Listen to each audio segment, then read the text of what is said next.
Join the OurGame Supporters Club at Patreon for €5 per month to get audio podcasts of the Hurling and Football Show and much more exclusive material. We'll move on now to the Munster final and Tipperary's meeting with Limerick. Limerick are looking for a first three in a row since 1989 when it was done by the Premier and the Premier. Tom Smullen. How have we gotten an hour and 10 minutes into the show without talking about Tipperary properly? It's amazing. Yeah. Well, Tom Smullen gets us off with a rolling start. Tip will be wiped out in the Munster final, in my opinion. They got very lucky against Clare, not just with the sending off, but Callan's goal was very lucky, which most Tipperary people would accept was a little bit fortuitous. Kevin O'Sullivan, are Tip going to get clipped? Let's put it out there, Shane. Like, you're not exactly barreling me over with optimism coming into this weekend. I'm worried. There's no doubt about it. I am worried. Like, Limerick haven't blown teams away this year. They haven't looked unbelievable. There's a lot of talk about their high tackling, which is definitely an issue. Like, several Cork players were either like the hurley around the neck or the shot to the head, that kind of stuff. There is that issue. There's a lot of focus on Limerick. There's a lot of talk about some of their players playing on the edge. But still, they're an imposing team. And you just look around the field and you ask, where are the mismatches that Tipperary can profit from? And there just aren't that many. Whereas with Tipperary, it's all question marks. Who picks up Galan? Who picks up Peter Casey? Who picks up Seamus Flanagan? And then if those players pick them up, then who picks up the next guy? And eventually you run out of matchups for Tipperary. Last year, Tipperary decided we're going to man-mark Cian Lynch, thinking he'd be midfield, put Alan Flynn on him. He goes centre forward. Then you've got Alan Flynn centre back. And he can do that for his club or play wing back or whatever. But it just really unsettled Tipperary. And Tipperary had a few injuries, and Seamus Kennedy and Barry Heffernan weren't there, and the team just fell apart, really. And it could have been a much heavier scoreline. I don't think Tipperary will quite be put to the sword the way they were last year or the 2019 Munster final. But definitely, I'm concerned. I am definitely concerned. The Tip game last year was the first game Kyle Hayes went back wing back to, wasn't it? Oh, yeah. I think so, yeah. I think he started centre forward against Clare.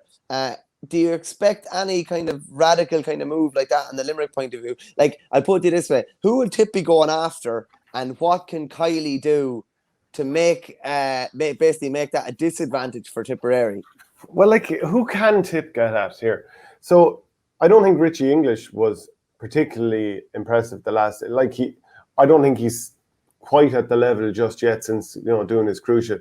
I think if he picks up Seamus Callan, maybe a little bit of joy can be got for Tipperary there. Maybe Sean Finn will go for him. Mike Casey's after hurting his knee, not the cruciate now, but he won't be available for 5 or 6 weeks. John Kiley was saying. But if I just look at that Tip forward line, right?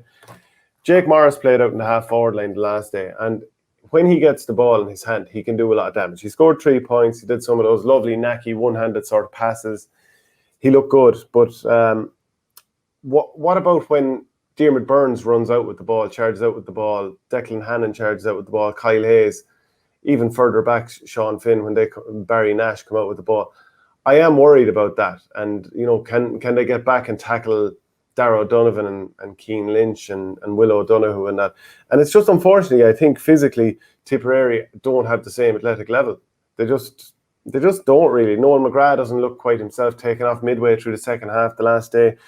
It's not happening at all for John McGrath. He looks short of confidence and short of zip. So does he play full forward again? And you have a similar performance the last day when Paul Flanagan completely won that battle. I mean, this is the problem. You go through the Tipperary team, Paddy Maher at full back, not sure that suits him at this stage of his career. And that's not being critical of him. I think that's just kind of the reality of it. And there are players there with a lot of miles on the clock. So it's like there's one comment here from Kevin O'Sullivan saying I'm playing the cute whore here.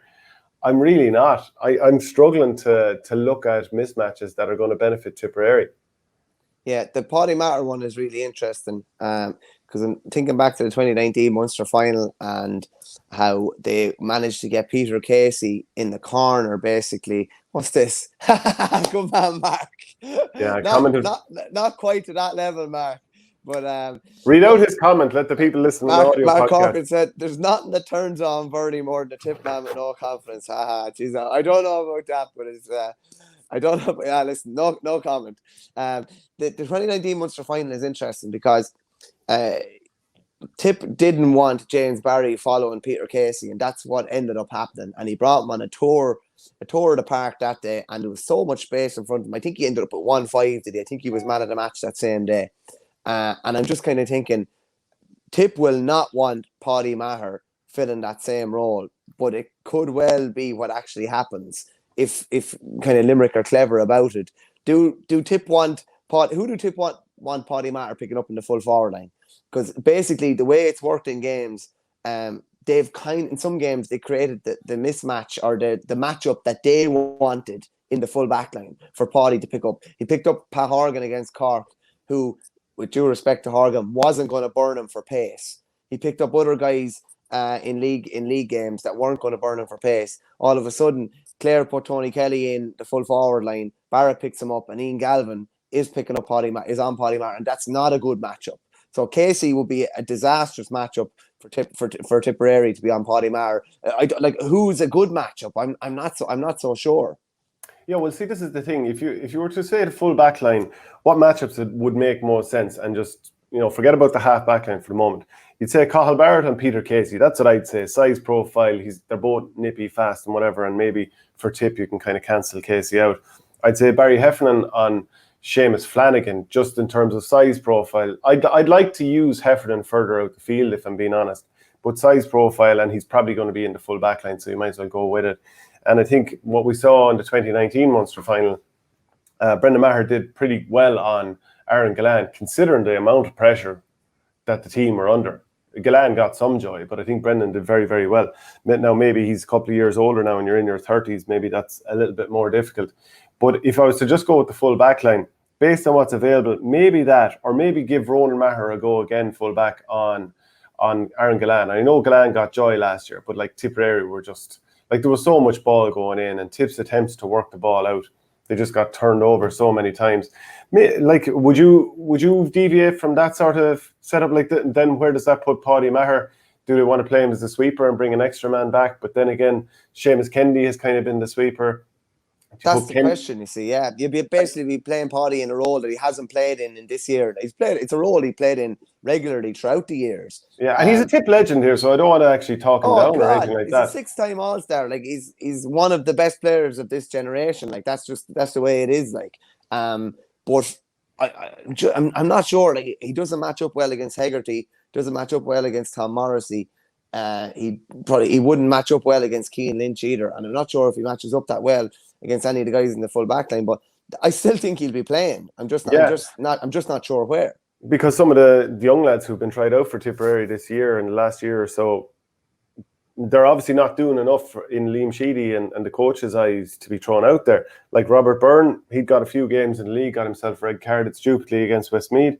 He's clearly paying the price since. Brian O'Mara broke his arm against Limerick, so we don't know I don't know if he's available yet, if he's good to go. Paddy Cadell has impressed at times, but obviously not quite enough to be starting the last day. Alan Flynn may come in midfield or maybe even in the back line somewhere for his pace, because he came on and he made a bit of an impact against Clare. After that, Mark Keogh, it just hasn't happened for him. Some people would say play him closer to goal, that putting him wing forward doesn't suit him. Dylan Quirk, he's looked a bit jittery when he come in the last couple of days, but he clearly has quality, but it just hasn't happened for him. So for Liam Sheedy, he's got players there that some of them they're not at their peak years anymore, and then others haven't quite established themselves yet. So this is why it's very hard to not look at Limerick and say they're going to win this. But Brian White, thoughts on Tom Morrissey? Has been very poor in league and championship so far. I thought he finished the league well against Cork. I thought he was very good against Cork. Quiet enough the last set, but I think he's getting there. Sheedy doesn't seem to rate Cadell for some reason. Seemed to start underage, but hasn't pushed on. You see, the likes of Ger Brown played. His transfer to Cashel was finalised recently. I think he scored 7 points in a match. I'm not sure who it was against the other day. So Cashel are actually going to be, I'd say, serious favourites for the Ryan O'Dwyer's back, isn't he? Yeah, Ryan O'Dwyer's back. Devin Ryan, who played so well for the Tip under-20s against Waterford when he came on the other day. Jeez, Cashel King Cormac, get your money in for them as the Sean O'Reen Cup champions, which is the second tier in Tipperary this year. But the players just, they haven't, for whatever reason, they haven't established themselves just yet. And I've said it before and I'll say it again, I'd rather Tip lose with with some more of the young lads. I wouldn't drop all of the older players or anything, but I'd like to have a few of the younger players in there, because I don't think Tip can win the All-Ireland with all the older players this year. And if they're going to lose it, I'd rather lose it with some of the younger guys. I'd like to see Brian McGrath, for example, get that experience out here. I'd like to see Paddy Cadell get that experience, and maybe better for, they'd be better for it next year. You don't know, Shane, until they're thrown in there. But it's all about the puckouts too. I mean, Tip won, I think it was 5 of 29 of their puckouts in the 2019 final. I mean, what are you going to win with that? So they have to have a better tactic for it, or they have to, it comes back to the whole Burris Lee against Ballygunner thing again. Load everyone to one wing, or load everyone on top of Declan Hannon and just plonk the ball straight down on top of his head and say, best of luck with that, and turn it into a war every time, and don't let Limerick simply counter it. But both puckouts, they have to have a plan for. To be fair,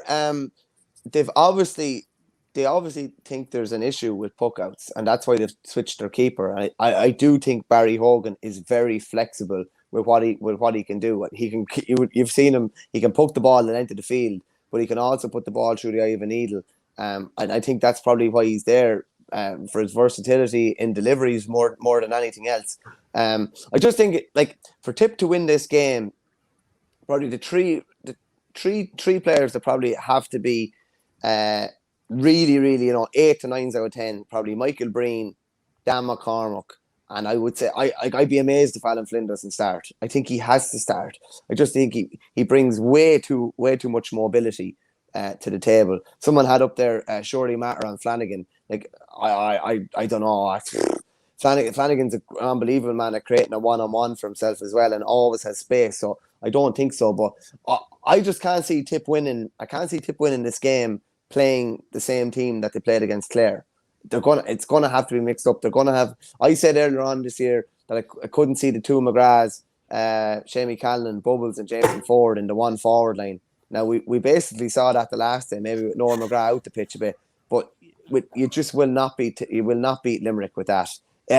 It's okay when you have the ball, but it's when you don't have the ball that they'll hurt you. They will go after some of those guys, particularly the two McGraths. They will try and put them on the back foot and make them defend. And all of a sudden, if they're caught for pace, then there's a 2-on-1 somewhere else, and other guys are going to suffer as a result. So the team selection is going to be really interesting. Would I be a bit surprised if Sheedy named one team and started another? I wouldn't be a bit surprised. I'm sure you're going to see Seamus Callan playing as one of the men inside. And if John McGrath might end up being the odd man out in this game, and maybe Alan Flynn will come in instead of him, but play out in the midfield, and you might have two men inside. Let's say Seamus Callan, and it was John McGrath last day, but maybe Bubbles O'Dwyer will go in there. Maybe Bubbles will go centre forward and look to snipe points. Maybe even Jake Morris inside. But the point being that Alan Flynn would just be that extra body in around midfield. I think no matter what, Tip will be looking to play two inside.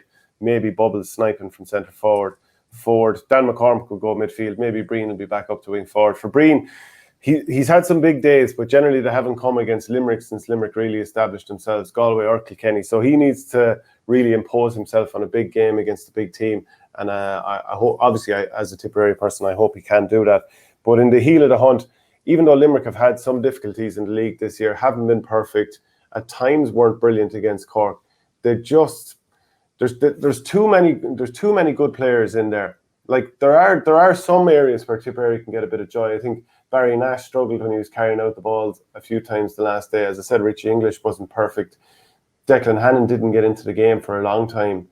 But unfortunately, just when it comes down to it, at some stage, I think Tipperary are going to tire in this game. They're going to go along with a few puckouts.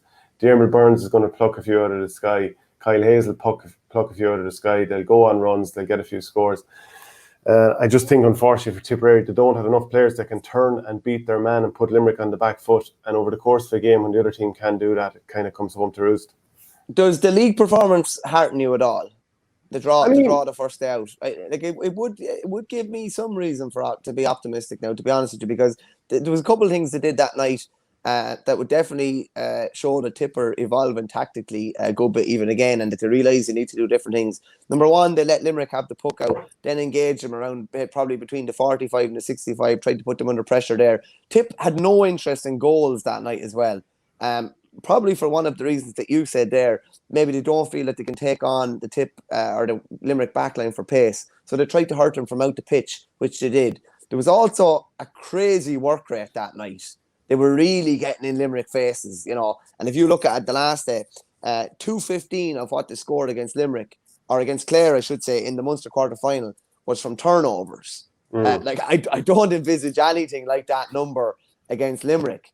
But if they can get a couple of big turnovers like they did in that league game, they're going to, it is old-fashioned maybe, but they do need to bring a crazy work rate and a massive intensity to the table. They can't let Limerick bully them in the physical stakes. If they do, they're on a hiding to nothing. But there are aspects of that league game that would definitely hearten me if I was from Tip.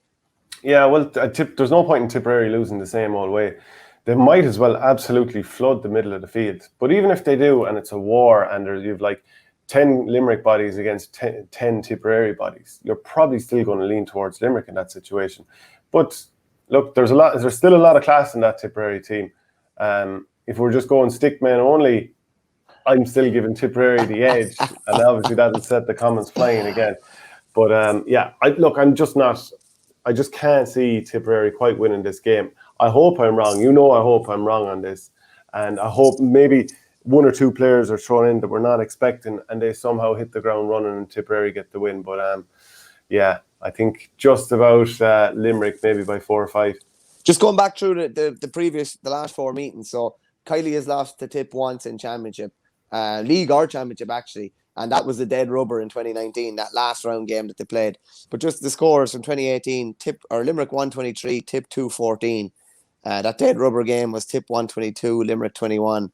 2019 Munster final 226, 214 Limerick. Limerick 323, 217 they met last year. Limerick have put up big scores. And Tip haven't. Yeah, and that's the big worry. It's gonna have to be a different type of a game from Tip. Tip will not win a shootout against Limerick. It'll have to be a real arm wrestle, a real struggle around the middle, as you say.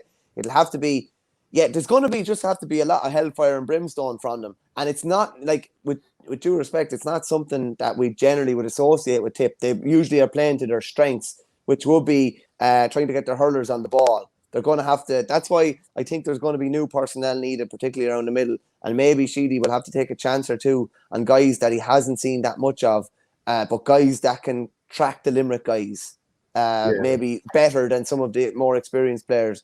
And just imagine the situation where Tip are in a game with 20 minutes to go and Bubbles is coming in. Tip are in a game with 20 minutes to go and John McGrath is coming in. And it's a different type of a game, and then it's going to open up a bit. I think that's the way Tipperary win. I think there's going to have to be a few sacrificial lambs for the first hour who are going to have to absolutely work their socks off around the middle and let the finishers come in and finish the game. That's how we would envisage Tip winning the game. Join the OurGame Supporters Club at Patreon for €5 per month to get audio podcasts of the Hurling and Football Show and much more exclusive material.